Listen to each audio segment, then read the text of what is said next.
Durable powers of attorney and guardianship. Estate planning is, without question, the most overlooked aspect of financial planning. In fact, I'll bet there are some readers who are about to skip this entire chapter at this very moment because they think their estate planning is covered. Don't do it. Please read this chapter. I cannot tell you how many people I've spoken with who believed their estate documents were in order, but couldn't find them.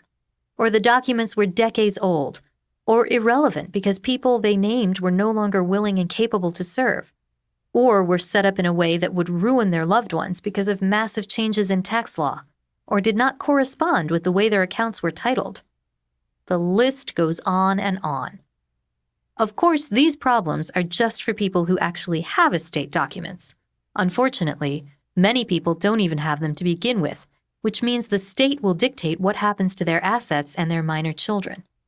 In this final chapter, I'm going to cite two often overlooked aspects of estate planning that I hope will persuade you to reconsider your estate documents. If you don't have documents to begin with, I hope these examples will encourage you to take action. If you do have documents, I hope these examples will urge you to closely examine exactly what you have and what you want to accomplish. So let's bring back our favorite couple, Brenda and Kevin, who were struggling so mightily in the middle of the economic chaos of 2008. It looked bad for them at that point. Well, now a few years have gone by and things have stabilized. They cut back quite a bit and were able to hang on. Brenda's company righted the ship more quickly than they had anticipated, and Kevin graduated college and landed a job. With more income, they were able to pay down some debt and build some equity too. While Kevin's company didn't offer a retirement plan, Brenda took advantage of the match in her company's 401k plan and her balance grew nicely. Things were far from perfect, of course, but Brenda and Kevin were certainly better off than they were in 2008. Then Brenda was involved in a major car crash. The crash wasn't life-threatening, thankfully, but she was in bad shape mentally and physically. The doctors felt that with lots of hard work and time she'd get back to normal, but of course there were no guarantees. This happened just as things were getting better for Brenda and Kevin. One step forward and two steps back, it seemed. Kevin's income didn't cover the bills, and even with Brenda's disability insurance kicking in, they were back to running cash flow deficits. Disability insurance generally is designed to cover only 65% of the insured's income. The medical bills were coming in fast too. It seemed a new invoice arrived every day. They owed thousands of dollars. Of course, Brenda and Kevin didn't have thousands of dollars just sitting around in a savings account. Kevin thought about going on a payment plan to pay the bills over time. He realized, however, that without Brenda's income, they were already falling behind and that adding to the monthly bills would only make things worse. So he decided to tap into Brenda's 401k in order to pay the doctors and hospital bills. That would at least give him some breathing room until Brenda was back on her feet. Kevin contacted the provider of Brenda's 401k to request a distribution from the account. The representative said, "Okay, sir, I'll just need to speak with your wife to confirm." "Well, you can't speak with her," Kevin informed her. "She was in a nasty car crash and is in the hospital." "Oh, I am so sorry to hear that, sir. I certainly hope she will be okay, but only the owner can take action on the account."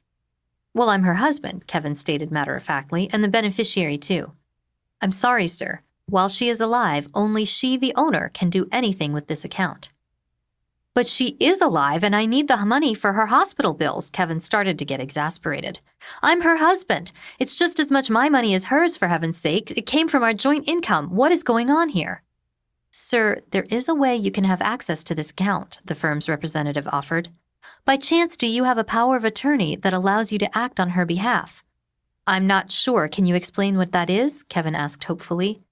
The company's representative explained. The power of attorney allows someone to act on another's affairs for financial matters. It's a very important document that a lot of people get when they do their wills. "Oh, it's with our will? Okay, I know exactly where that is. I'll go get it and be right back." Kevin remembered when their first child was born and Brenda was adamant about getting the legal documents done. Brenda's company had a legal assistance plan which provided basic estate documents, and she felt it was a good idea to take them up on it, if for no other reason than to make sure the kids had proper guardians in place if something happened. He reached into the desk drawer to pull out the estate documents. He had to dust them off since they had been in that drawer for years. Okay, I have the documents here, he said to the telephone representative. Wow, a lot of stuff to go through. What am I looking for again? The phone representative, who had been patient this whole time, answered in a very professional manner. You need to find the document that says power of attorney. Kevin proceeded to flip through page after page. Not sure what this is. It's something to do with health care. Wow, this says Aunt Sally is the guardian for the kids. Yikes, gotta fix that. Aunt Sally's gone off the deep end. The phone representative, having been through this many times before, said, We recommend you update your documents every few years to make sure they're current. Definitely will when Brenda is out of the hospital, Kevin replied.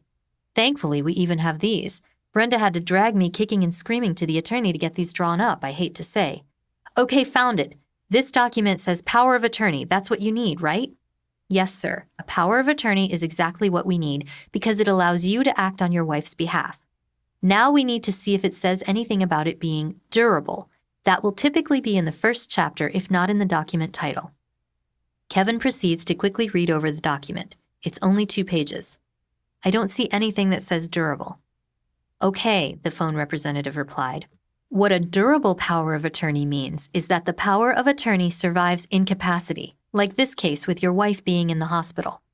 Can you read the section which describes when it can be acted on by you as her agent? Kevin reads through the document, then reads out to the phone rep where it says, This document will not be valid if the grantor is incapacitated. Kevin quickly understands what this means. He will not be able to get access to Brenda's money because he does not have a durable power of attorney. So because I don't have this one piece of paper, I can't get access to our money? He asks in complete disbelief. Well, technically, sir, it's not your money. It's hers. Kevin just sits in stunned silence. In that silence, the phone rep then says, Well, there is one final way. Really? Kevin spruces up. There had to be. This was insanity. I'm her husband. What is it? You can always go to the courthouse and get a court order, the phone representative says. You've got to be kidding me. How long will that take? I need the money now. And Kevin hangs up the phone in complete dismay. Folks, I don't care how old you are, how many kids you have, or what your net worth is. If you don't update your estate documents, you are wrong. Yeah, maybe if you're single and just got out of the army or something, you can squeak by, but if you're married, get your documents done. Get them done today by a living, breathing estate attorney, one who will take the time to get to know you and your circumstances, and who won't just provide a boilerplate document like Kevin and Brenda's.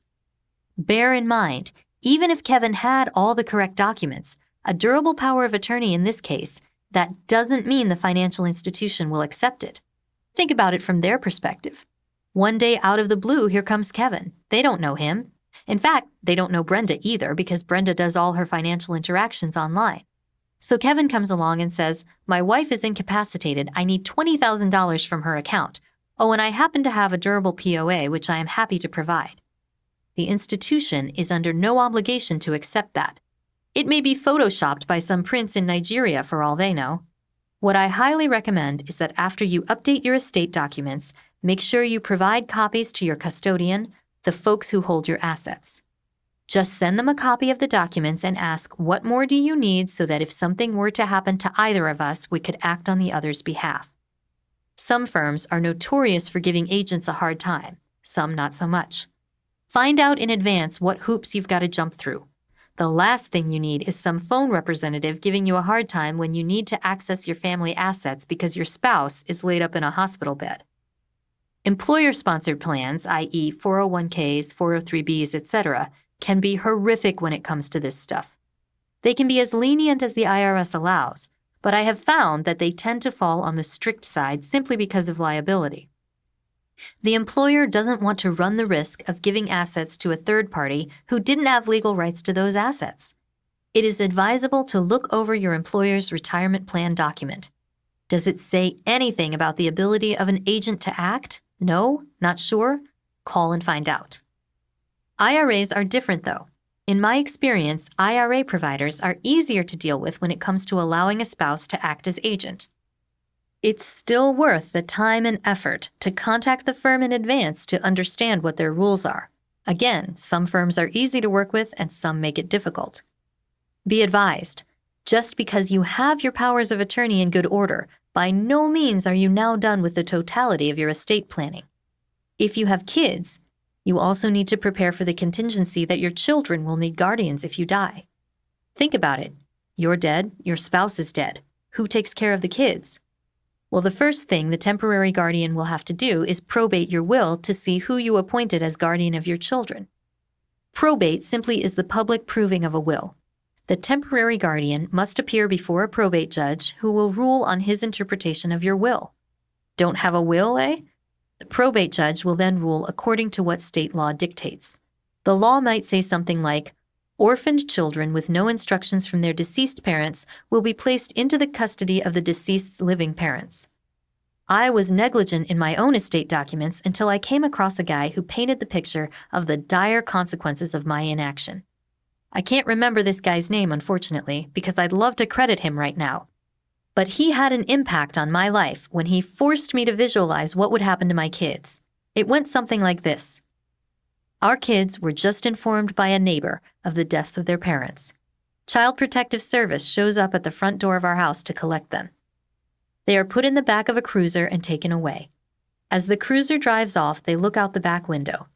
Everything they know just fades away, all gone just like that. Where are we going to go? What's going to happen to us? And here is when the reality begins to turn into a nightmare. The courts probably would have put my children with either my mother or father if there were no instructions from me. I have no relationship with my father. My mother, while I have a fleeting relationship with her, there is no way I could allow her to be guardian for my kids. So my parents were completely out of the running to raise our children. How about my wife's parents? Both are deceased. Think about this situation from a probate court judge's perspective. He sees 4 kids in front of him with no instructions from the children's parents. The probate judge has a docket of many other cases to clear, kids who have no relatives to take them in. So while it may not be the best situation, the case for my kids is pretty open and shut. At least the kids have family they can live with. You should see the options for the other kids that come before me. I'm lucky if I can even keep the kids together, the judge would rightly argue. Those kids go to foster care, where they'll be moved on average every 6 months. This is an easy determination for the judge. Surviving parents of the parents are now guardians. Case closed. Next. And my kids are shipped off to live with my mother. This can't happen. With the picture painted for me in such a way, my wife and I made an appointment to get our documents done with a real attorney. That was more than 10 years ago. We have moved 4 times since then, and some of the people we named in our documents have fallen away as suitable providers for our children. Yet even I, as I sit here and write this, neglected to update my documents until just a few months ago. I'm like the cobbler whose kid has no shoes. I do this work daily for others, but had neglected my own situation. Thankfully, in those preceding 10 years, nothing happened to my wife or me. But, as the favorite question a financial planner asks, what if? I shudder to think of it. So in closing on this chapter, be prepared. Get your legal documents completed. In particular, get a durable power of attorney and take it to your financial institutions to make sure it will be approved before it's needed. And then update those documents whenever any life changes occur. Who are your guardians, executors, and financial representatives? Are they still up to the task? Every few years, just go back through your documents and see if they need to be updated. If so, get a competent estate planning attorney to work with you. It's worth it.